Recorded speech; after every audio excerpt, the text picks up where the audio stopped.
jadi apa sudah jelas.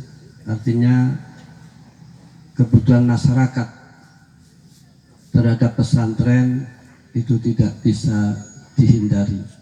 Kalau masyarakat itu ingin baik, desa itu ingin baik, daerah itu ingin baik, maka pesantren harus diperhatikan, pesantren harus diperjuangkan, wabil khusus pesantren salaf, wabil khusus pesantren yang di bawah naungan Nahdlatul Ulama.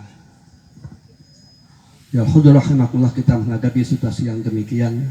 Kita sudah tahu semuanya bahwasanya negara Indonesia itu didirikan oleh tokoh-tokoh Nahdlatul Ulama.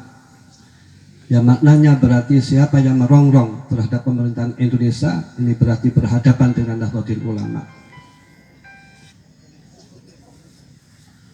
Ya Alhamdulillah, rahimakumullah, ini Bapak Basaruddin Kiai, Bapak Kiai Haji Basir Mufas Maisir akan memberikan pondok pesantren. Mudah-mudahan pondok tersebut ya manfaat dan barokah, dan yang penting mudah-mudahan diterima oleh Allah Subhanahu wa Ta'ala. Sebab santri banyak itu bukan ukuran, pondok besar bukan ukuran, namun ukurannya adalah diterima oleh Allah Subhanahu wa Ta'ala. Itu yang sangat penting sekali. Pesantren itu didirikan harus dengan keikhlasan. Tanpa ikhlas sesuatu tidak akan berbuah. Orang ikhlas itu kelas tinggi. Ada ulama yang mengatakan anas kulluhum halka ilal alimun. Semuanya manusia itu hancur rusak kecuali orang-orang yang mempunyai ilmu. Wal alimuna kulluhum halka ilal amilun. Orang yang mempunyai ilmu itu semuanya hancur kecuali orang yang mengamalkan ilmu. Orang alim kalau tidak mengamalkan ilmu salah. Orang alim bila mana tidak mengamalkan ilmu akan hancur dan azabnya akan pedih. Ini resikonya. Ada dawuh dari Rasulullah SAW, kata beliau, ista'idzu billah anjubil hazan. Kila wa ma huwa ya Rasulullah, supaya kamu sekalian minta perlindungan dari Allah dari jubil hazan. Kata sahabat, apa jubil hazan ya Rasulullah? Kata Rasul, wa waddin fi jahannam wa iddat lil qura al mura'in. Bahwasanya jubil hazan yaitu merupakan jurang di neraka jahanam, yang mana jurang tersebut diperuntukkan bagi qori atau ulama yang riya, yang pamer. Ini bila mana risikonya orang yang beramal tidak ikhlas, maka risikonya sangat tinggi, yaitu di neraka jahanam, di wadin fi jahanam, di jurang di neraka jahanam. Wal amiluna kulum halka ilal mukhlisun, dan orang-orang yang ikhlas pun semuanya akan hancur. Ilal mukhlisun, kecuali orang-orang yang ikhlas. Wal mukhlisuna ala khotorin azim, dan orang-orang yang ikhlas pun dalam kekuatan yang besar, ala khaufin azim, dalam kekuatan yang besar. Hal yukhtamu lahum bi husnil khatimah amla, apakah husnul khatimah apa tidak. Ini yang kekhawatiran yang sangat besar sekali. Jadi orang-orang kelas tinggi itu sangat takut sekali husnul khatimah apa tidak, itu saja. Allah marzuqna husnul khatimah, amin ya rabbal alamin. Bila mana tidak husnul khatimah, ini tidak ada artinya kehidupannya. Bagaimana kita menuju husnul khatimah? Al-insan mata al-insan alama ya'is. Manusia itu hidup ya, kehidupannya itu nanti akan berpengaruh ketika akan meninggal dunia. Jadi artinya manusia itu mati itu ada hubungannya dengan kebiasaan dalam kehidupannya. Nanti dalam Ihya ada cerita orang akan mati. Kalau orang akan mati kan ditalkin, suruh baca la ilaha illallah. Karena man kana fi akhir kalam la ilaha illallah dakhala jannah. Barang siapa yang akan meninggal dunia bisa membaca la ilaha illallah maka dijamin surga. Namun tidak mudah orang akan meninggal dunia bisa baca la ilaha illallah, sedikit sekali, kecuali orang yang ketika hidup membiasakan baca la ilaha illallah. Ya, orang yang biasa sekak seter itu, biasa sekak, main sekak, ketika akan meninggal ditalkin la ilaha illallah, apa jawabnya? Sekak seter.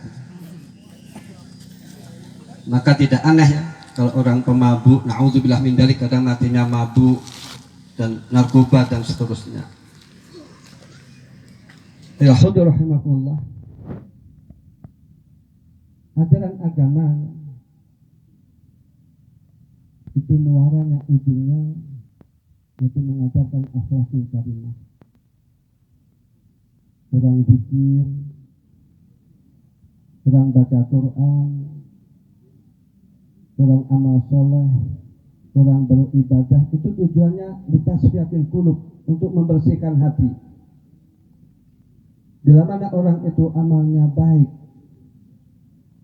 baca Qurannya baik, dan lain-lain, ini bila mana hatinya tidak bersih, maka kurang ada artinya.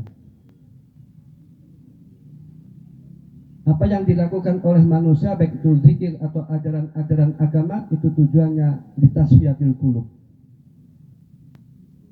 Hati yang bersih ini yang sulit, kecuali hanya Nabi saja. Saya Nabi itu hatinya kotor. Ada hasad, ada iri dengki, ada hubul dunya, hubul jah, dan lain-lain. Saya Nabi ini tidak ada jaminan hatinya bersih. Walaupun kiai, tidak mungkin orang itu secara otomatis hatinya bersih, tidak mungkin. Setiap orang itu, walaupun itu kiai, pasti hatinya kotor, riya, hasad. Makanya an-nadhafatu minal iman itu, kata orang-orang sufi, itu diarahkan yaitu kebersihan dalam hati. Tanda-tanda iman seseorang itu hatinya bersih. Jadi hati bersih itu menyangkut kesempurnaan keimanan seseorang. Hati bersih inilah yang sulit. Apa yang diterima oleh manusia, baik itu bacaan atau pergaulan atau yang didengar, ini akan memunculkan khotir. Itu kerentak al-muharrik yang menggerakkan, baik menggerakkan lisan atau perilaku. Bila mana khotirnya buruk, nanti akan memunculkan ucapan buruk dan perilaku buruk. Ini yusama waswasa, dan dinamakan waswas, pendidu dari setan. Nanti bila mana khotirnya baik karena dia dekat dengan ulama, sering ngaji, baca Quran, sholat malam, nanti akan muncul khotir yang baik, itu khotir al-mahmud alladzi yusama ilhaman, dan dinamakan yaitu ilham. Jadi sosoknya orang yang baik itu, yaitu perilakunya itu penuh atau dapat ilham dari Allah Subhanahu wa taala, sehingga sosoknya baik, ucapannya baik, perkataannya baik. Tasfiyatul qulub itu arahnya yaitu untuk memunculkan akhlakul karimah.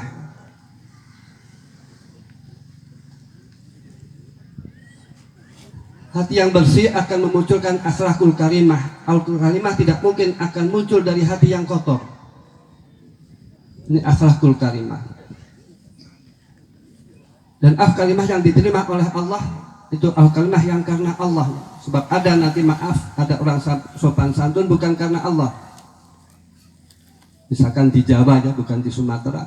Nanti di kerajaan ini sopan santun, namun nggak sholat, nggak puasa, itu tidak ada artinya. Sebab bukan karena Allah. Sesuatu itu kalau bukan karena Allah, kata orang sufi, itu merupakan maksiat. Kullu syai'in la li ajillah bahwa maksiat. Segala sesuatu bila mana bukan karena Allah itu dianggap maksiat. Di apa yang kita lakukan ini supaya karena Allah. Insyaallah bila mana karena Allah, ini oleh Allah akan diberi buahnya. Kita bangun pesantren supaya karena Allah, tidak ada yang lain. Nanti asalnya ikhlas itu ada sendiri. Ahlul Karimah inilah merupakan visi dan misi Rasulullah diutus oleh Allah Subhanahu wa taala. Innama bu'istu liutamima makarimal akhlak. Kami diutus oleh Allah untuk menyempurnakan akhlak. Akhlak yang baik itu maknanya luas. Sayyidina Umar ini sosoknya keras sekali, tegas, keras. Namun Sayyidina Umar itu orang yang tunduk dengan ajaran-ajaran Al-Quran, wakana waqafan.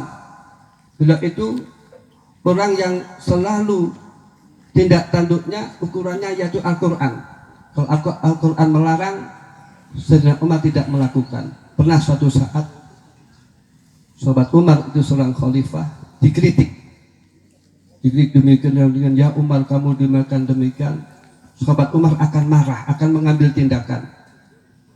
Namun dinasihati oleh sahabat yang lain, ya Umar, qala ta'ala khudil afwa wa'mur bil urfi wa'rid 'anil jahilin.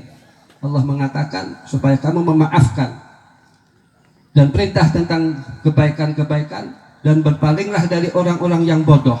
Jadi orang-orang bodoh itu bila mana tukaran, diladeni, dihadapi, maka kata-kata yang kotor akan keluar dan perilaku yang arogan akan keluar. Itu orang-orang bodoh. Itu orang bodoh itu kalau ngamuk, ucapannya tidak karuan, perilakunya juga tidak karuan. Itu orang bodoh. Jadi orang bodoh itu jangan dihadapi. Kalau orang bodoh dihadapi oleh orang alim, maka orang alim akan terpancing menjadi orang bodoh perilakunya. Ini Sayyidina Umar dalam tindak tanduknya ada batasan-batasan dengan Al-Quran. Lah hamba Allah yang terbaik adalah hamba Allah yang paling bermanfaat di tengah-tengah masyarakat.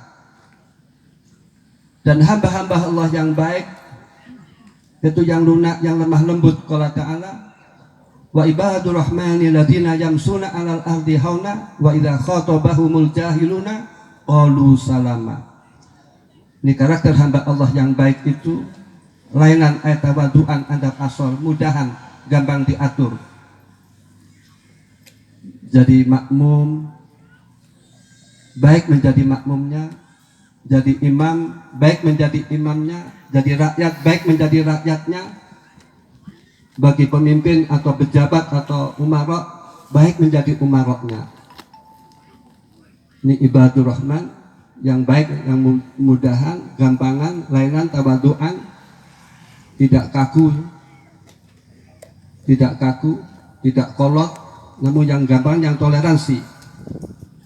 Wa idza khatabahumul jahiluna qalu salama. Bila mana diajak tukaran oleh orang lain, maka dia memberitakan keselamatan.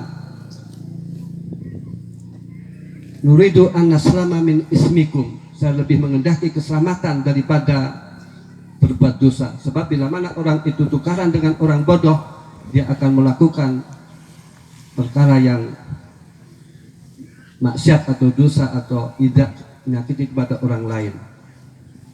Ya hudur rahimakumullah.